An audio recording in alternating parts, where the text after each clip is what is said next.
Speaking of weird, fringe, lunatic shit that's going on, QAnon is something that we've been wanting to talk about quite a lot on this podcast, but just haven't really found the right avenue to discuss it. But a few weeks ago, I found this really interesting article about evangelical pastors being in a panic about the fact that, flocks of their congregation, like floods and floods of their congregations, are now leaving the evangelical church because they've discovered QAnon online. And the really interesting thing about this is it started to really ramp up during quarantine, because obviously a lot of churches have closed down and the normal guidance and, community that they get from the church is no longer available. So a lot of them are just sort of falling down into these QAnon rabbit holes. And the thing is, QAnon is now directly competing with the evangelical church. And the evangelical church is crazy enough as it is. Yeah. But now QAnon has come along, and because of their high emphasis on end times kind of eschatological prophecy, and also and other kinds of prophecies too, like on July 20th, Trump will wink and nod, and that means that he's arrested Hillary Clinton. Like, they have like all these like weird, all these like weird prophecies and stuff. It's really sort of attractive because it's like evangelical kind of theology on steroids. I think it's because they've replaced God in their head with Trump. Like they view Trump as like their new savior. Yeah. And like you can see that so plainly, like living in the US, when you see Trump supporters who have like spray painted their car with like Trump's face, or like they have massive flags hanging off of their trucks. And I've never seen like anything like that with a politician in my life. No. There's this piece of art I saw today, which is Trump on a cross. Oh my god! And gosh. You know how above Jesus has that little scroll that says INRI? Yeah. Instead of that, it said MAGA. That's so blasphemous. That's like satanic. This is the most insane thing I've ever seen in my life. That is so satanic. But it's wonderful, and I want it. And if I had $7,500, I would purchase it off of eBay right now.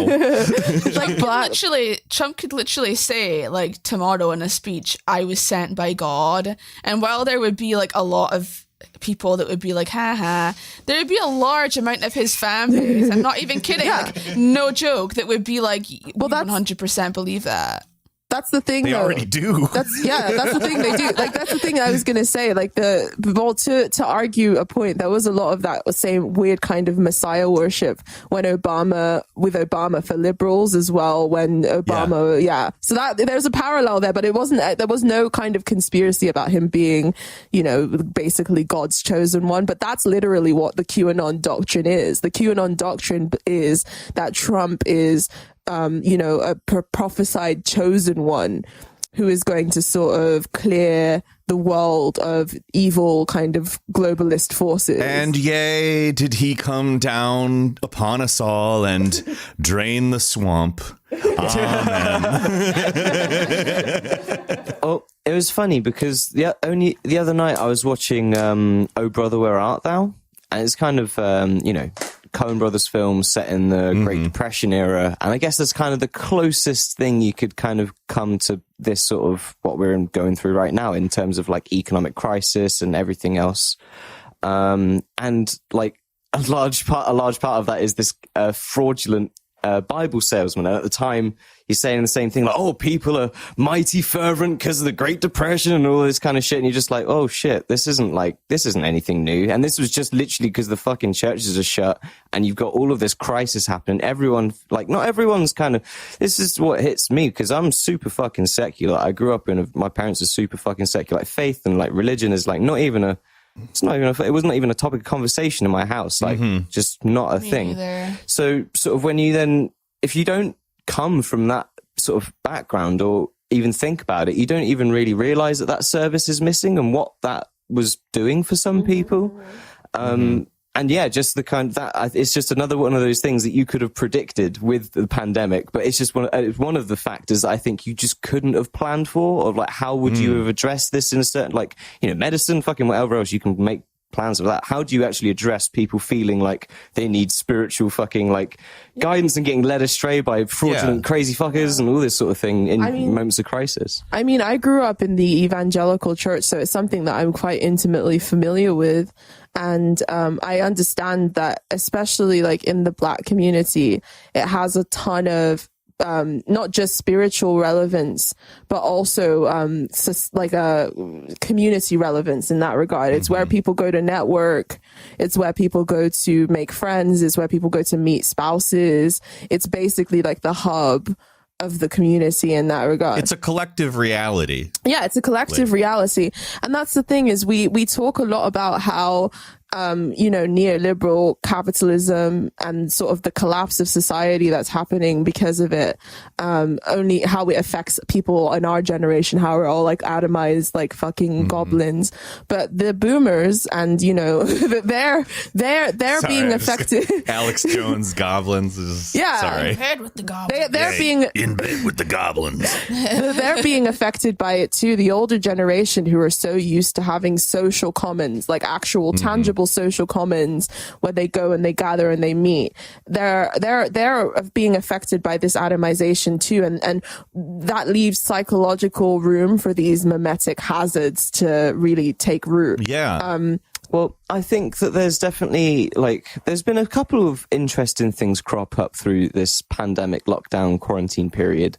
Like QAnon is definitely like one side of that. And I feel like this is the kind of like nihilistic side of it. And also, that side that was kind of, is more prone to this sort of the world is ending prophecies sort of like the side of doomer things. thing. For sure. And then I think all of the alien stuff that's been released throughout the pandemic is kind of like other side of that of like there's something else out there, and like the optimism side of the distraction of it. It's just how there's like these two different camps of people that are like distract themselves in either absolute fucking nihilism and like shit that will just politically fucking drive you mental, or just stuff that is just so abstract and fucking not even really anything you can, just like debating whether you should fuck a dead body. It doesn't really matter because at the end of the day you're not gonna fucking know, you know what I mean? Like, it's the same fucking thing. I'm like even though I'm not an evangelical Christian anymore, I went through my sort of atheist phase to kind of get rid of the programming from that paradigm that I was raised in, and then I kind of found spirituality again, but like in a different kind of way, a more kind of holistic way, one that sort of suited me and one that came from within me rather than something that I was like programmed with and blah, blah, blah.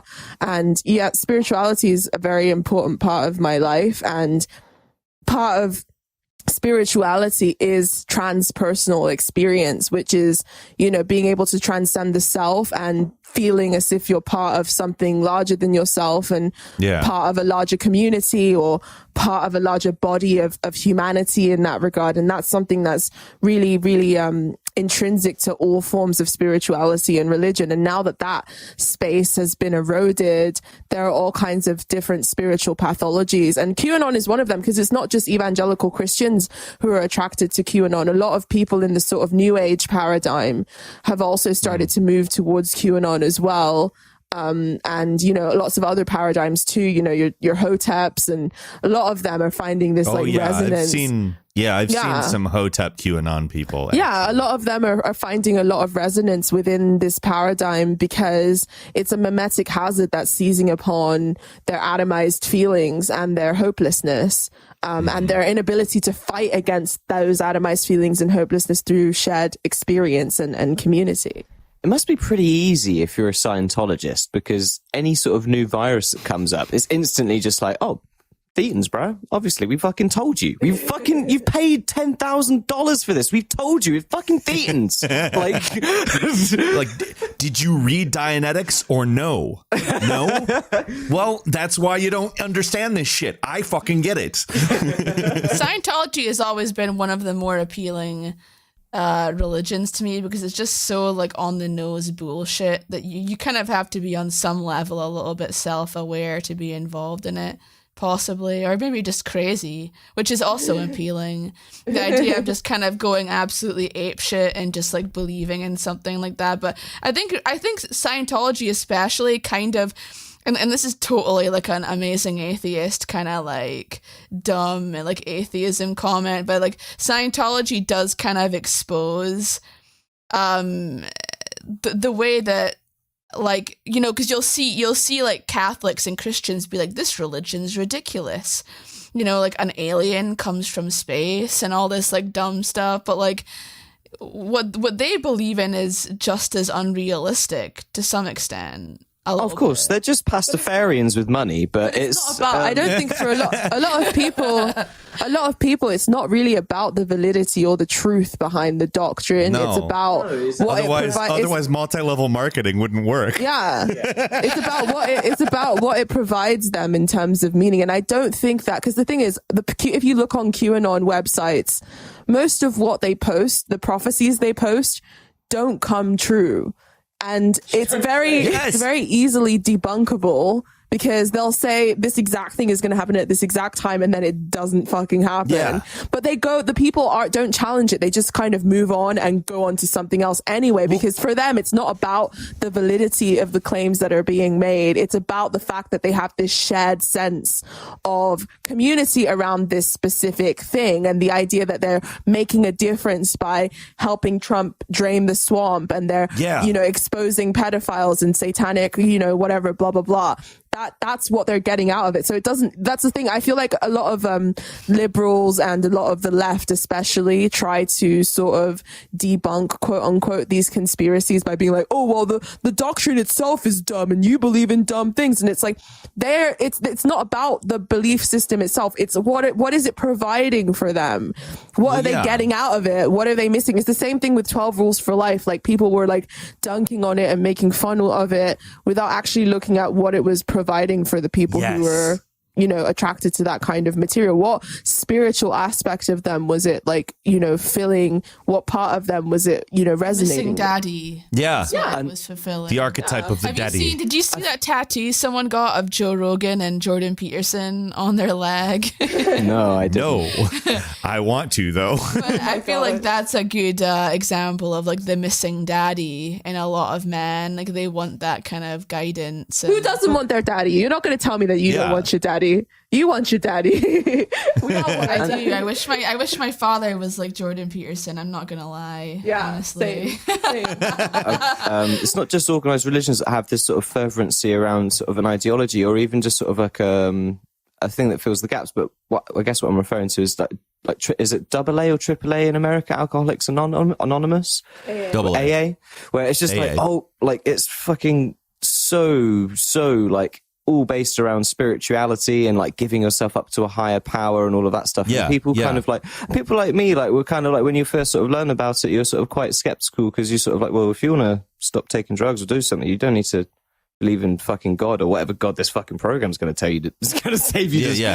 But then you kind of actually pick apart like what's it there for? And it's not really about any of that. It's more about having that sense of community and having someone there that you can fucking call upon and all of that kind of, and it's that same fulfillment that like a church would give you, but a church, you're going to feel like you're getting judged by all sorts of people, so you're in amongst a bunch of other fucking heroin addicts or whoever else to provide you that church. Like, it's kind part of the reason why Alcoholics Anonymous have this sort of and in some cases, I guess maybe it's pernicious, but it's because of the psychological role a quote unquote higher power fulfills for somebody who is going through that kind of withdrawal from drugs, because drugs are their God.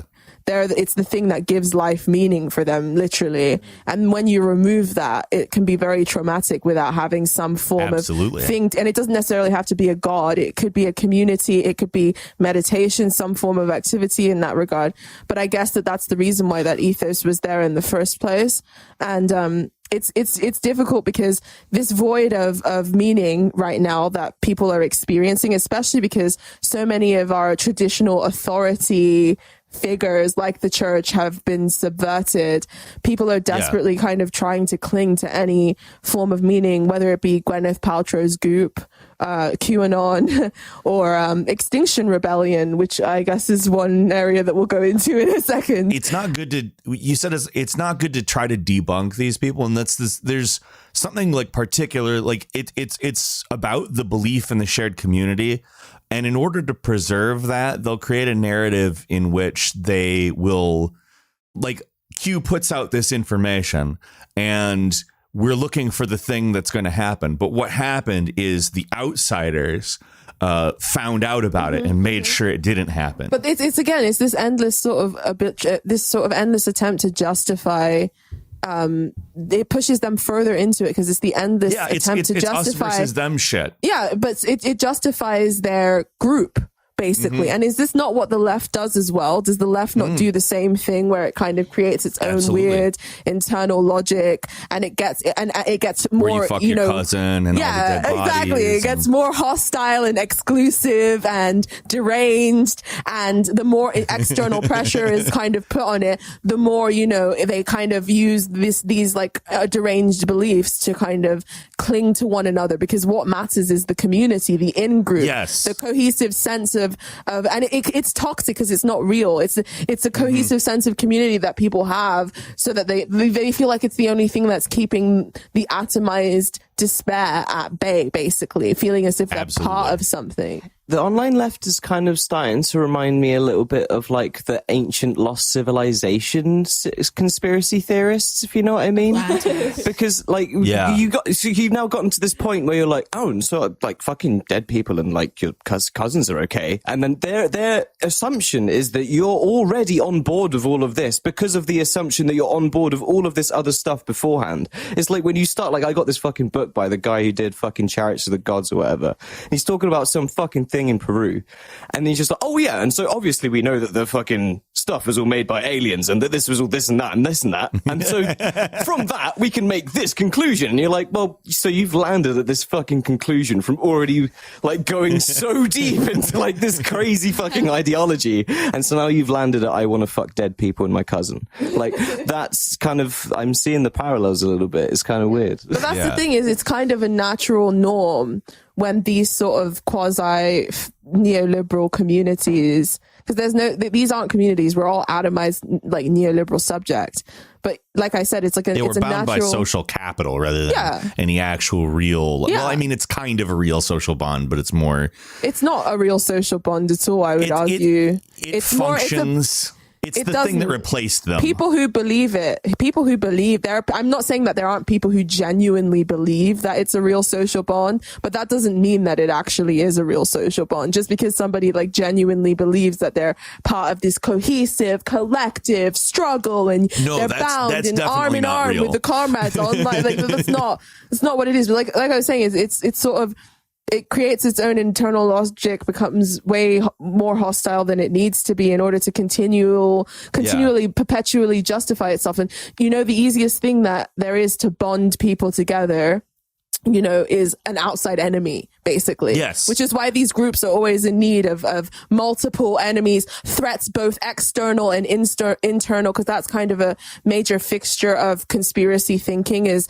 there are threats internally, there are threats externally, there are threats everywhere, around every fucking corner. And it's kind of a thing that's used. Cults use this sort of logic. And that's why when the things don't happen, it's fine, because it's the outside enemy that made it not happen. Exactly. It's really pernicious, but it's a mimetic hazard, like I said. And the more vulnerable we are psychologically, the easier it is for these mimetic hazards to kind of take root and do their ugly work in our psyches.